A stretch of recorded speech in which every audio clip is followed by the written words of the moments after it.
Get over here right now and pick up the old hag we kicked out of our house because we want nothing to do with her. A month after my father's funeral, I received an unexpected call from Jackson. He had thrown my mother out of the house and demanded that I take responsibility for her. I was stunned, struggling to process the situation. Are you serious? You actually kicked Mom out? Come see for yourself. Oh, and I let her take Dad's memorial tablet. Why would you do something so heartless? I don't need Mom now that there's no inheritance. She's just a burden, isn't she? I was stunned to learn that my late father's debts had consumed any remaining inheritance. Even worse, Jackson and his wife had been living in our family home all along. It was infuriating. It's getting dark. If you don't pick Mom up, she'll be out on the streets. How could you be so cruel? I'll never forgive you for this, Jackson. I don't need your forgiveness. You're being too harsh. Jackson hung up before I could respond, and my follow-up calls went unanswered. When I finally reached my mother, she confirmed Jackson's story. Furious and worried for my mother, I had no choice but to drive over to her location. I'm Lily, a 27-year-old woman who married Mason, also 27. 3 years ago, we lived with my parents initially, but 2 years ago, Jackson and his wife abruptly moved in. They claimed our presence was causing overcrowding and forced us to leave. Jackson, my older brother by 8 years, had always been selfish, but his marriage seemed to amplify that trait. Our family home, a large mansion inherited from my grandfather with ample land, should have comfortably accommodated us all. Despite my dissatisfaction and arguments with Jackson, my conflict-averse husband urged us to move out. Shortly thereafter, my father's cirrhosis worsened significantly. I wanted to be by his side during his last moments, but that wasn't possible. My father passed away a month ago, and it pained me to think of how my mother must be suffering, especially with my own brother treating us this way amid our grief. When we arrived at the family home an hour later, I found my mom sitting forlornly on a suitcase in the garden. The front door was locked. Jackson took her keys, she said. Using my set of keys, I unlocked the door and led my mom inside. Jackson and Olivia were lounging on the sofa, casually watching TV. Is this some kind of joke? I demanded. Huh, how did you get in? Jackson asked, surprised. I used my key. Oh, right, I forgot. Leave your key, take the old lady, and go. This isn't funny. How can you just sit there watching TV after kicking your own mother out of the house? Besides, if there was any house left after paying Dad's debts, Mom has a right to live here. Huh, what are you talking about? Infuriated by Jackson's nonchalance, I stood in front of the TV. Mom has a right to inherit this house. If you can't live with her, you should be the one to leave. Shut up, this house is mine. Dad gave it to me when he was alive. Don't act smart when you don't know the whole story. What do you mean? There's no way Dad gave this house to you. Jackson, before he died, Mom had looked just as confused, shaking her head. Amid our bewilderment, Jackson smirked and got up from the sofa, retrieving an envelope from a back room. Look at this. What's this? It's proof that I inherited the house. The envelope contained documents prepared by a judicial scribe and a real estate ownership certificate. It showed that the property had been transferred to Jackson a month before Dad passed away. Mom and I were stunned as we examined the papers. Why would Dad do this? There was no way to ask the deceased for answers. I sighed and glanced at Dad's picture. Why would he give the house to Jackson without even talking to Mom about it? Because I'm his favorite. I told him that Mom would take the house after he was gone, so he decided to give it to me while he was still alive. That can't be true. I refuse to believe it. Open your eyes and accept reality. No matter how many times we checked the documents, they were in Jackson's name. All this just for a house. Is there no other inheritance? Nothing left for Mom? Nothing. Be grateful the debts are cleared. This can't be real. You know there's nothing left for you either, right? Jackson handed over a bank card with only a few dollars. I wasn't interested in Dad's inheritance, but discovering that he had left me nothing was a painful blow. To make matters worse, Olivia was laughing at our misfortune. Now get out, you don't belong here.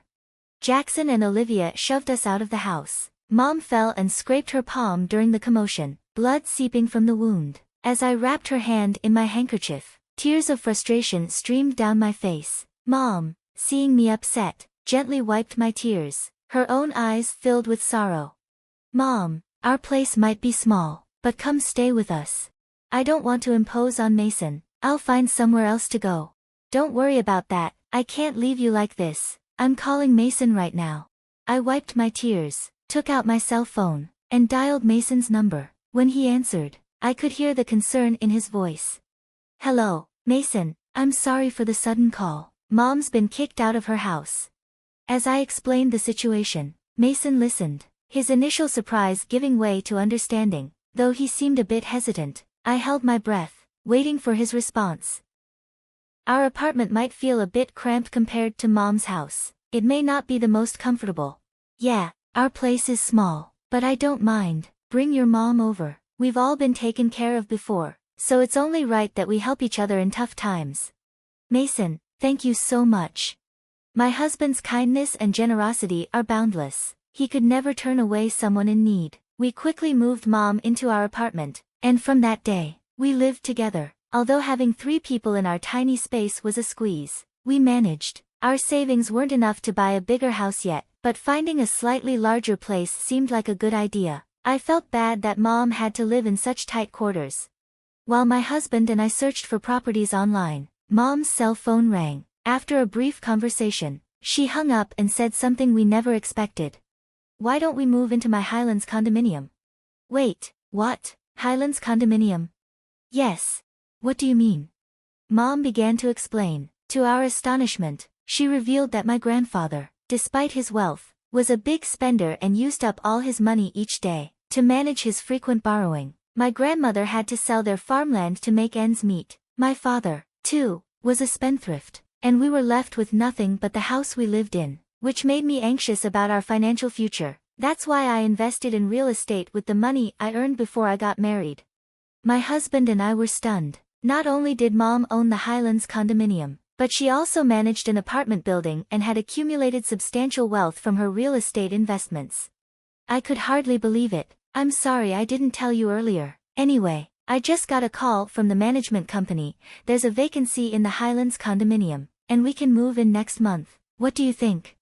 There was no reason to turn down such a generous offer. The Highlands condominium had 3 bedrooms, a living room, a dining room, and a kitchen, and it was just a 5-minute walk from the station, far more comfortable than our current place.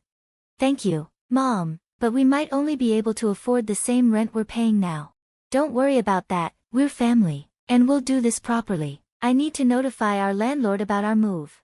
Seeing my husband and me light up with joy made Mom smile too. We quickly got busy preparing for the move. Before long, we had spent 2 months settling into our new home at the Highlands condominium. As I was about to go shopping, I was startled when Jackson and Olivia suddenly appeared at the entrance of the condominium. Why are you, of all people, living in the Highlands condominium? Did you hit the jackpot or something? Of course not. The Highlands condominium has always been my mom's. Jackson and Olivia were stunned. What? They gasped in unison, staring at the towering condominium. I couldn't help but laugh at their shocked expressions. Jackson's face turned red with anger as he seethed. That wretched woman. I can't believe she was hiding this from us while pretending to be poor. My mom never claimed she was poor. Jackson, you just assumed she was. And she inherited a large house. What's wrong with that? That's not the point. Don't make a scene here. It's disrespectful to the other residents. How did you even find out I was here? Jackson admitted that he had tracked my mother's location through her mobile phone when he couldn't reach her. Why are you trying to contact Mom now after kicking her out? I'm sure it's something unpleasant. If Mom is here, I want to see her. Let me in now. You must be joking. If you hurt Mom again, I wouldn't stand for it. If you have something to say, you can tell me.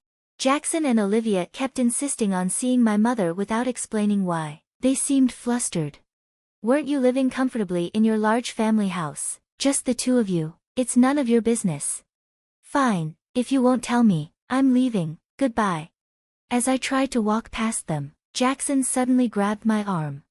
Ouch, let me go. Just call Mom. Absolutely not, I'll call the police. Jackson scoffed, dismissing me with a look of contempt. The police won't come for a family dispute. Even if they did, you couldn't sue me for grabbing your arm. I suppose you're right. It's probably pointless and disruptive to involve the police for something so minor. I felt uneasy and didn't push the issue further. Alright, I'll let Mom know you're here, but only if you tell me why you're here. The utility bills for that house are insane. Just for the air conditioning, the electric bill is $500. Seriously, their old house had more than 8 rooms, so high utility costs aren't surprising, but $500 for electricity seems excessive. They must have overused the AC during this hot summer. I thought you'd have known that from the start. How would we have known? Mom used to handle the bills. Jackson scratched his head, and Olivia fumed beside him. We had no idea. The property tax for that house is $5,000 a year. What? I can't believe you didn't know that. Why would an old house like that cost so much? Maintaining it is expensive, given its size and large yard. I also pointed out something the Jacksons might not have realized. It's actually more expensive to give away property while you're alive than after you pass away. This is going to be tough. Is that really true? I see you didn't know. I told them this was information I got from Mom, and their faces went pale. Olivia, furious, snapped, "It's your fault for not doing your homework," and they began arguing right in front of me. After all the trouble we went through to get Dad to change the house title, this was too much. That's what happens when you try something underhanded, but even Dad said it would be better to give the house to me rather than to your mom. I can't believe it. I was stunned, realizing that my father had completely disregarded both Mom and me. As I grappled with the shock, Jackson seized the moment to make an outrageous proposal. "You can have the house. Let's swap it for this Highlands condominium." "What are you talking about? This condominium isn't mine. It belongs to Mom. Please, just speak to her directly. I'll pass on your message, but that's all." What does that even mean?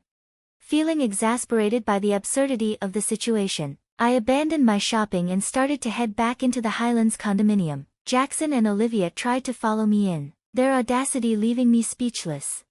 "I'll sue you for trespassing. You just said that wouldn't be a legal issue." It seems they won't take the hint until they face a real consequence. Frustrated, I called out to the management office by the entrance. "Excuse me, could you please call security? There are people here who are not residents and are trying to force their way in." "What? Hold on." The security guard, stationed 24/7 at the Highlands condominium, arrived promptly. The sight of him startled Jackson and Olivia. I warned them again to avoid any further issues. "I didn't call the police this time because you only grabbed my arm, but if you attempt to use force or enter the condominium again, I will involve the police." "Okay, we get it. We won't come back. If I see you around again, I'll report it. Go back to your mansion that Dad gave you, understood?" Clearly intimidated by the threat of police involvement, the Jacksons quickly retreated. I returned to my apartment and updated Mom about the encounter with them. But why did Dad let Jackson and Olivia into the house? Feeling downcast, Mom smiled gently. "Dad knew what he was doing when he let them in. He didn't want to burden you or me, Lily. Even though he wasn't very concerned with money, he cared deeply for us, and he always said he loved you, Lily." "Really?" I was overjoyed to hear that my father had such feelings for me. When Mom learned about the inheritance from Jackson, she remarked, "Is he really going this far?" Realizing that Dad had given Jackson a serious lesson for his selfishness. "You knew how Dad felt, Mom?" "Of course, dear. We've been together for 38 years. I can understand his thoughts without him saying a word. Besides, Jackson hardly ever took care of Dad when he was ill. I had assumed that the Jacksons were looking after Dad, but it turned out they rarely visited him, either at home or in the hospital. When I would visit, Dad often told me, 'Jackson comes to see me, and you have your job, Lily. You don't need to go out of your way.'" I took Dad's words to heart, not realizing that they were a gentle comfort meant to ease my worries. I had misunderstood him completely and felt awful for it. I wanted to apologize. "Don't worry, Lily, your feelings are reaching Dad in heaven. The ones who should be concerned are the Jacksons. Who would want to buy such a large, high-maintenance house these days? I bet they'll have a hard time finding a buyer." Mom's mischievous words, previously spoken with a hint of glee, proved true. After some time, the Jacksons, unable to maintain the house, put it up for sale but couldn't find any buyers. They continued to live in it for over a year. Eventually, Olivia accidentally started a grease fire while cooking, and the house burned down. Without fire insurance, their situation became even more dire.